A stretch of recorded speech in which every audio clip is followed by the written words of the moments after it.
প্রিয় শিক্ষার্থীবৃন্দ, আশা করি ভালো আছো। ন্যাশনাল আইডিয়াল কলেজ কর্তৃক আয়োজিত উচ্চ মাধ্যমিক শ্রেণীর পদার্থবিজ্ঞান ক্লাসে তোমাদেরকে স্বাগত। ইতিমধ্যে আমাদের অনেকগুলি ক্লাস হয়ে গেছে। তার মধ্যে গত ক্লাসে আমরা শুরু করেছি পদার্থবিজ্ঞান দ্বিতীয় পত্রের পঞ্চম অধ্যায়, অর্থাৎ তাড়িৎচুম্বক আবেশ ও পরিবর্তী প্রবাহ এই অধ্যায়টি। এই অধ্যায়তে আমরা গত ক্লাসে যা শিখেছিলাম সেটি ছিল হচ্ছে এমন যে কোনো বদ্ধ কুণ্ডলিতে চৌম্বক ক্ষেত্রের পরিবর্তনের ফলে তড়িৎচালক শক্তি উৎপন্ন হয়। পরীক্ষাটি করেছিল বিজ্ঞানী মাইকেল ফ্যারাডে। আরও দুইজন বিজ্ঞানী নিয়েও আমরা আলোচনা করেছি, হেনরি, লেঞ্জ। তাদের পরীক্ষাগুলোতে আমরা এখনো আসিনি, আমরা একটা ক্লাসই নিয়েছি। সেখানে কিছু পরীক্ষা নিয়ে আমরা গত ক্লাসে আলোচনা করেছি। একটা ছিল আমাদের বোঝার সুবিধার্থে গত ক্লাসের কিছু আলোচনা নিয়ে আমরা বলবো। সেটা হচ্ছে একটা পরীক্ষা ছিল যে বদ্ধকুণ্ডলী ও চুম্বকের মধ্যে আপেক্ষিক গতি বজায় থাকলে তড়িৎচালক শক্তি উৎপন্ন হয়। তারপরে একটা গৌণকুণ্ডলী এবং একটা মুখ্য কুণ্ডলী নিয়ে আমরা তড়িৎচালক শক্তি উৎপন্ন করেছি। এখন এই গৌণকুণ্ডলী ও মুখ্য কুণ্ডলী তড়িৎচালক শক্তি উৎপন্ন, তারপর চৌম্বক ক্ষেত্র বদ্ধকুণ্ডলীর আপেক্ষিক গতির ফলে তড়িৎচালক শক্তি উৎপন্ন, এইগুলি নিয়ে বিজ্ঞানী মাইকেল ফ্যারাডে দুইটি সূত্র প্রদান করে। সেই সূত্রগুলি আমরা আজকে শিখব। তার আগে আমরা শিখে নেব এই সূত্রগুলির যে মান বের করার যে রাশিমালা, সেই রাশিমালা শেখার জন্য আমরা নতুন আর একটা টপিক শিখব। সেটা হচ্ছে চৌম্বক ফ্লাক্স। চৌম্বক ফ্লাক্স, চৌম্বক ফ্লাক্সটা কি? আমরা জানি একটি গতিশীল আধান বা স্থায়ী চৌম্বক তার চারপাশে একটি চৌম্বক ক্ষেত্রের সৃষ্টি করে।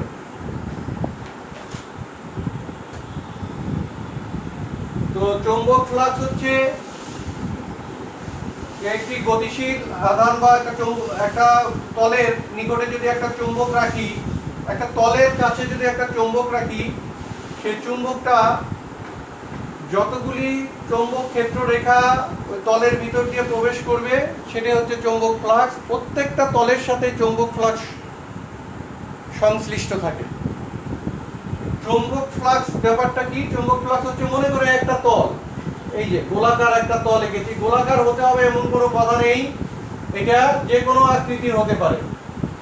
এই তলের ক্ষেত্রফল হচ্ছে এ, আর এই তলের সাথে সংশ্লিষ্ট আছে চৌম্বক ফ্লাক্স বি।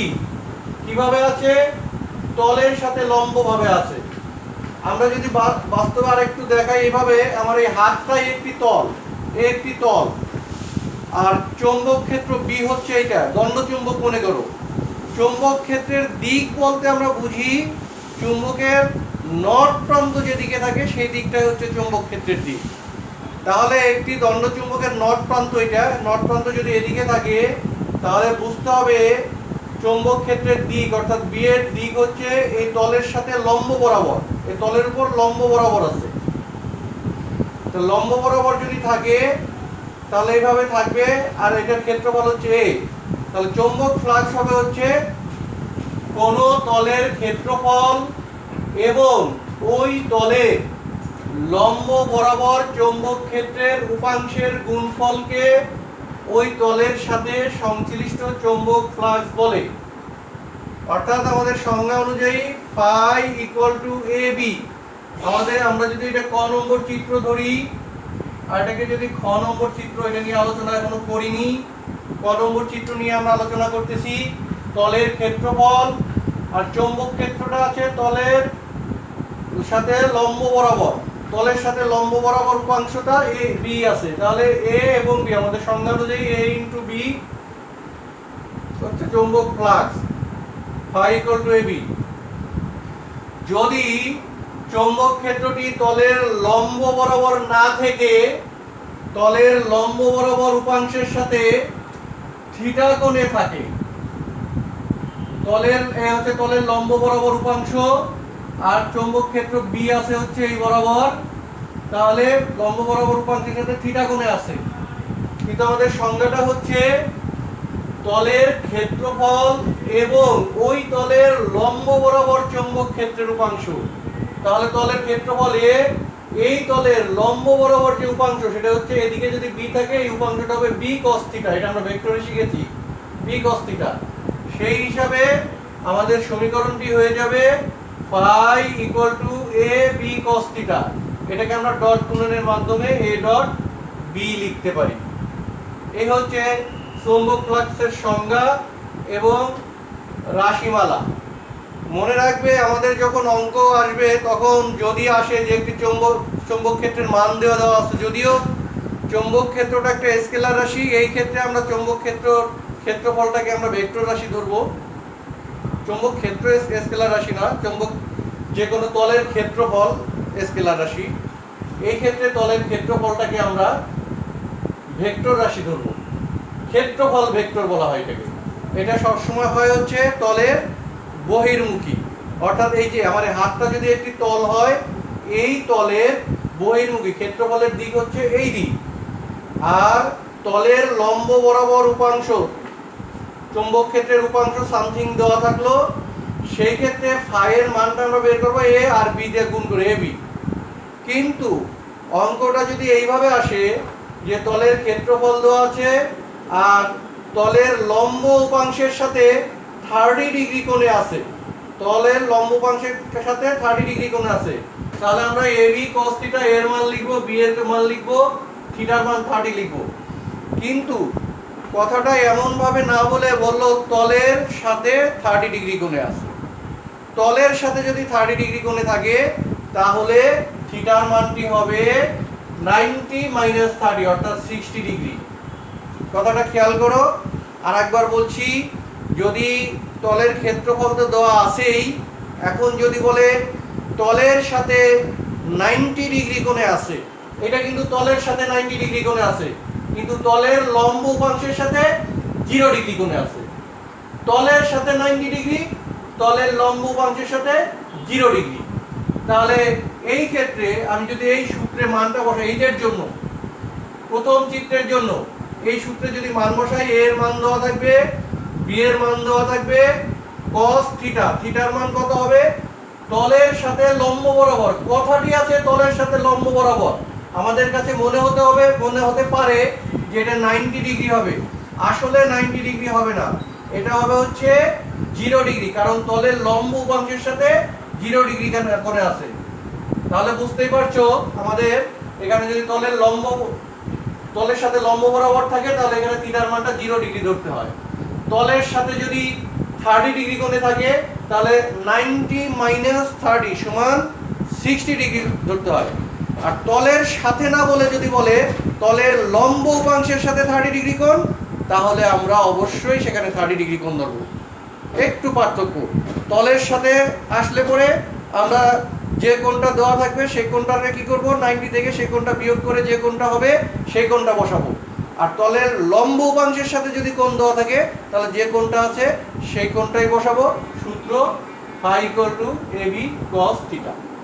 এই হচ্ছে আমাদের প্রাথমিক ব্যাখ্যা। এই ফাই এর একক হচ্ছে টেসলা মিটার স্কয়ার।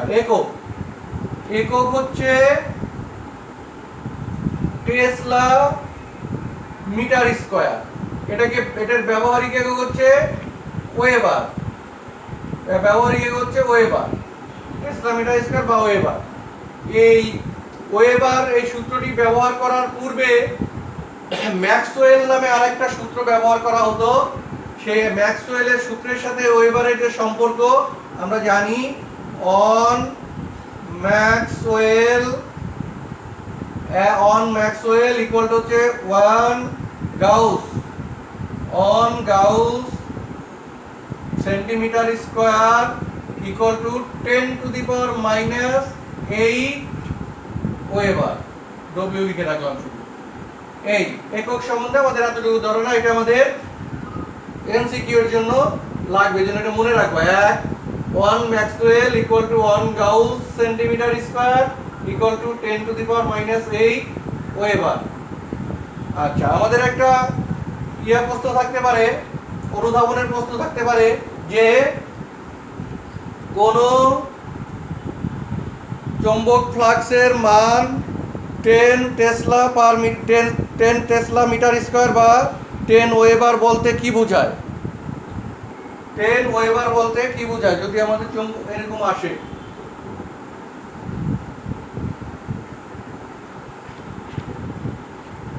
10 ওয়েবার বলতে কি বোঝায়? বলতে কি বোঝায়? আমরা উত্তরটা লিখব যে 1 মিটার স্কয়ার ক্ষেত্রফল বিশিষ্ট কোন তলের সাথে 10 টেসলা চৌম্বক ক্ষেত্র সংশ্লিষ্ট আছে। এই হচ্ছে এটার উত্তর, আমাদের বইয়ে লেখা আছে, আর ভালো করে পড়ে নেবা। এই হচ্ছে আমাদের চৌম্বক ফ্লাক্স নিয়ে কথা। আমরা এটা মুছে ফেলি, এটা নিয়ে আলোচনা শেষ।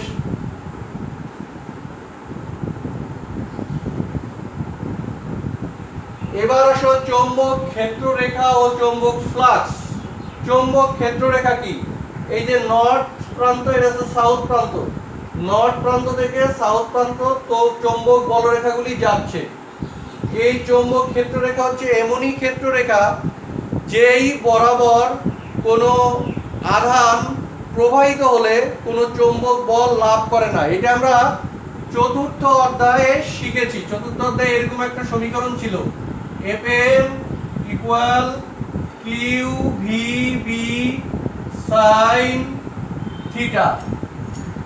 আমরা আবার বলছি, চৌম্বক ক্ষেত্ররেখার একটা বৈশিষ্ট্য হচ্ছে এমন যে ক্ষেত্ররেখা বরাবর কোনো আধান প্রবাহিত হলে বা আহিত কণা প্রবাহিত হলে সে আহিত কণা বা আধানটি কোনো চৌম্বক বল লাভ করে না। Fm equal to Q V B sine theta. B হচ্ছে চৌম্বক ক্ষেত্ররেখা, ভি হচ্ছে বেগ, ভি এবং বি এর মধ্যবর্তী কোণ হচ্ছে থিটা।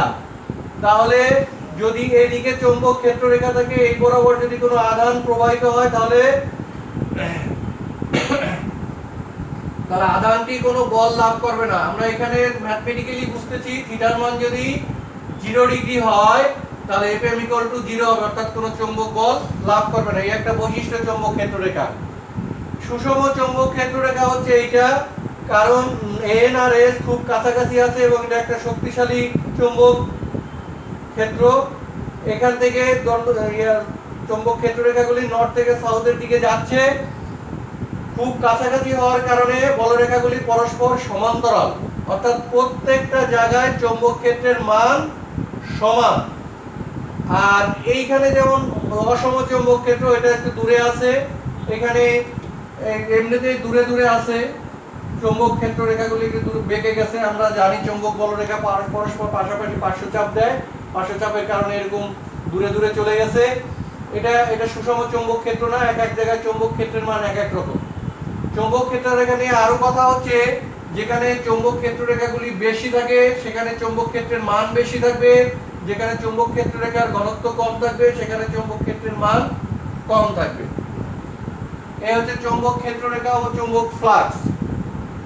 এখানে আমরা আরেকটি চিত্র এঁকেছি, এই দেখো চৌম্বক ক্ষেত্ররেখা, এই যে সমান্তরালে আছে এগুলো চৌম্বক ক্ষেত্ররেখা। চৌম্বক ক্ষেত্ররেখা একটি তল, এখানে একটি তল আছে, এই তলটি চৌম্বক ক্ষেত্ররেখার সাথে সমান্তরালে আছে। তো এই তলটি যখন চৌম্বক ক্ষেত্ররেখার সমান্তরালে থাকবে তখন এই তলে ফ্লাক্সের পরিমাণ হবে 0। কেন 0 হবে? তলটা আছে এইভাবে সমান্তরালে আছে, তাহলে তলের ক্ষেত্রফল হচ্ছে উপরের দিক, এই হচ্ছে তলের ক্ষেত্রফলের দিক, এই দিক, এই দিক হচ্ছে তলের ক্ষেত্রফলের দিক, আর চৌম্বক ক্ষেত্র অর্থাৎ বি এর দিক হচ্ছে এই দিক। তাহলে বি এবং তলের ক্ষেত্রফলের মধ্যবর্তী কোণ হচ্ছে 90 ডিগ্রি। তো আমাদের যে সূত্র phi equal to AB cos theta, থিটার মান 90 বসাইলে ফাই ইকুয়াল টু 0 হয়, অর্থাৎ এখানে 0 ফ্লাক্স। এই যে তলটাকে একটু ঘুরিয়ে চৌম্বক ক্ষেত্ররেখার সাথে একটা নির্দিষ্ট কোণ করেছে, অর্থাৎ চৌম্বক ক্ষেত্ররেখার লম্ব অংশটা এখন এদিকে চলে আসছে, আর বি এর দিক হচ্ছে এই দিক, এর মধ্যবর্তী কোণ হচ্ছে থিটা। তাহলে এখানে এই ফাই ইকুয়াল টু হবে এবি cos থিটা, এটা মাঝারি ধরনের ফ্লাক্স হবে, কিছুটা ফ্লাক্স পাওয়া যাবে। যখন তলটি ঘুরিয়ে চৌম্বক ক্ষেত্রের সাথে লম্বভাবে স্থাপন করা হলো, লম্বভাবে স্থাপন করা মানে এ আর বি এর মধ্যবর্তী কোণ 0 ডিগ্রি। হ্যাঁ, বলতেছি লম্বভাবে, কার সাথে? তলের সাথে লম্ব বরাবর আছে। তলের সাথে লম্ব বরাবর আছে, এই বি এর দিক হচ্ছে এই দিক, আর তলটা যেহেতু লম্ব বরাবর আছে, তাহলে তলের ক্ষেত্রফলের দিক এই দিক, তলের ক্ষেত্রফলের দিকও এই দিক, বি এর দিকও এই দিক, এ আর বি এর মধ্যবর্তী কোণ 0 ডিগ্রি। তাহলে তলটা আছে এইভাবে, আর চৌম্বক ক্ষেত্ররেখা যাচ্ছে হচ্ছে এইভাবে। তাহলে চৌম্বক ক্ষেত্ররেখা তলের সাথে লম্ব বরাবর আছে, বাট তলের যে ক্ষেত্রফলের দিক হচ্ছে এই দিক, আর চৌম্বক ক্ষেত্ররেখার দিক হচ্ছে এই দিক, এ আর বি এর মধ্যবর্তী কোণ 0 ডিগ্রি। এই জন্য আমাদের এই সূত্র অনুযায়ী phi equal to AB cos theta, থিটার মান হচ্ছে 0 ডিগ্রি। তাহলে ফাই ইকুয়াল টু এবি, অর্থাৎ এখানে সর্বোচ্চ ফ্লাক্স আমরা পেয়ে যাব। তো আমরা ফ্লাক্স সম্বন্ধে জানলাম। এই ফ্লাক্সকে কাজে লাগিয়ে ফ্যারাডে দুটি সূত্র ব্যাখ্যা করেছেন, সেই সূত্রগুলি নিয়ে আমরা এখন আলোচনা করব।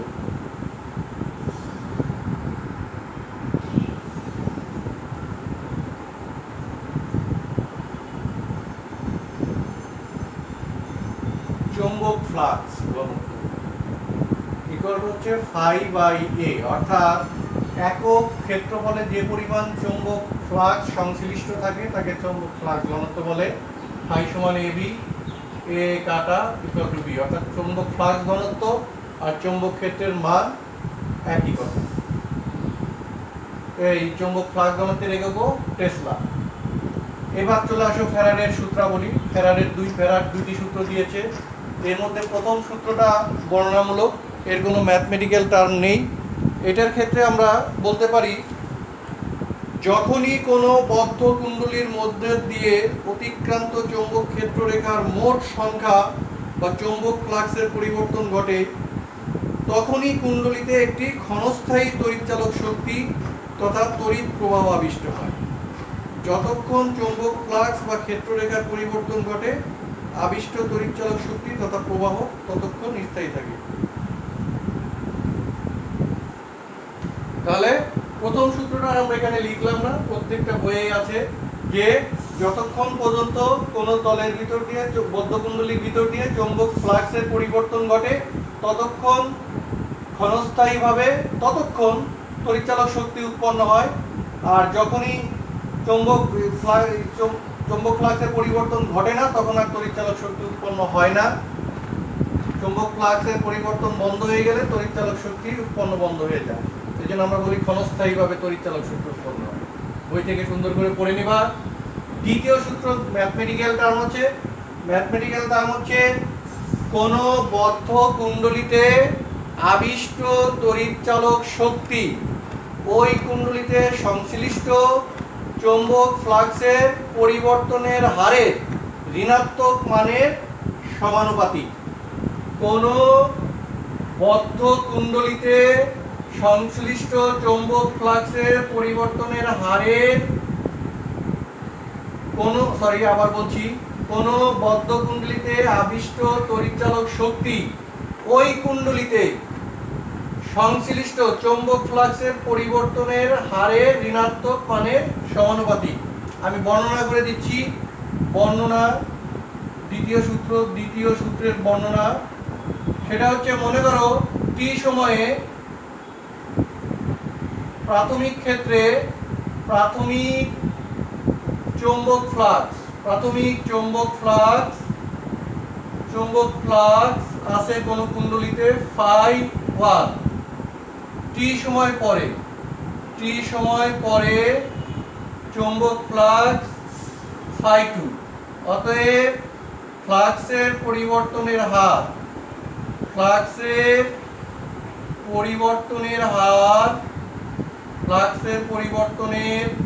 হার সমান হচ্ছে phi 2 minus phi 1 by T. অতএব সূত্র অনুসারে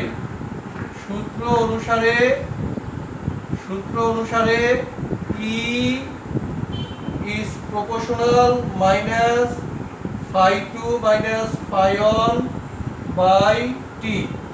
এই হচ্ছে সূত্র অনুসারে আমরা এখানে ইকুয়াল যদি লিখি, E equal to minus k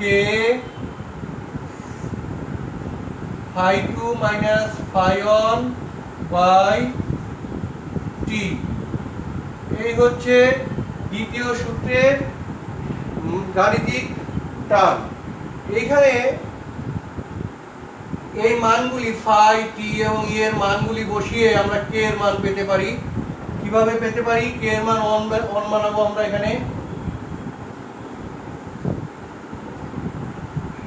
ধরো phi two equal to 0, phi one equal to one weber, T equal to one seconds, E equal to one volt.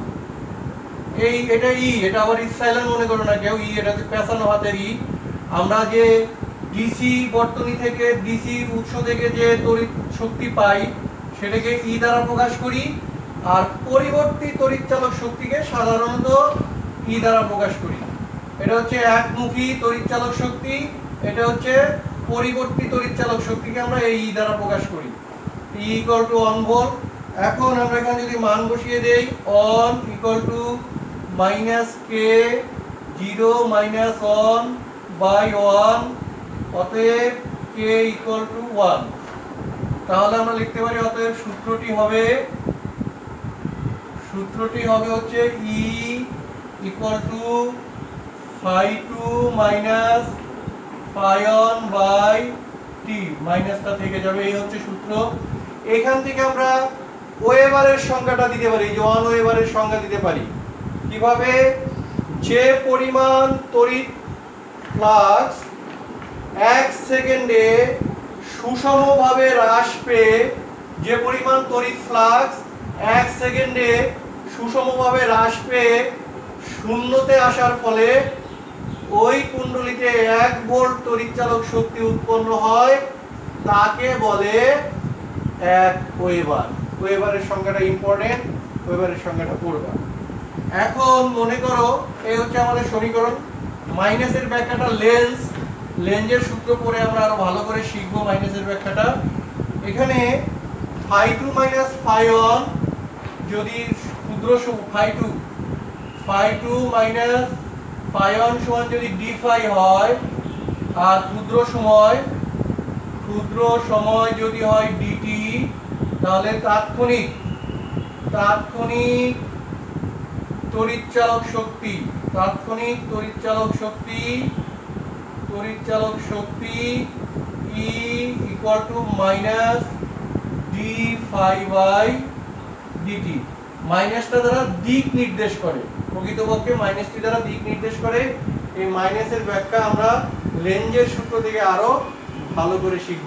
এই হচ্ছে আমাদের ফ্যারাডের দ্বিতীয় সূত্র। প্রথম সূত্রে কোনো গাণিতিক টার্ম নাই, দ্বিতীয় সূত্রে গাণিতিক টার্ম আছে। ই ইকুয়াল টু হচ্ছে minus D phi by dt. কুণ্ডলীটি n পাকের হলে ই ইকুয়াল টু হচ্ছে n phi equal to minus D n phi by dt সমান হচ্ছে minus n D phi by dt. n পাকের কুণ্ডলীর ক্ষেত্রে আমরা এটা লিখতে পারি।